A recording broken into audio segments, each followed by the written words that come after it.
de que estáis siendo portadores de algo muy hermoso, el corazón de la Madre.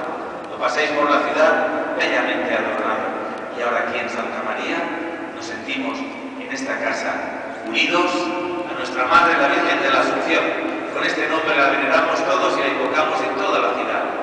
Pues bien, hoy de un modo especial nos vamos a unir a toda la Iglesia y a todos los costaleros de la ciudad. Todos los que pasan por Santa María recitamos juntos el credo, la oración que nos une. Es como un anillo que le falta a la mitad y hoy nos unimos todos para demostrar simplemente, sencillamente, que creemos en nuestro Señor, en el Hijo de María.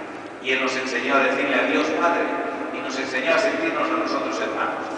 Que vuestro peso sea llevadero, que cada una de esas velas ilumine también muchos corazones y que junto con la belleza del trono, la belleza de la Madre, esté la belleza también de las buenas obras. Que nuestra fe nos anime y nos impulse. Y os invito a todos los que estáis aquí presentes a orar juntos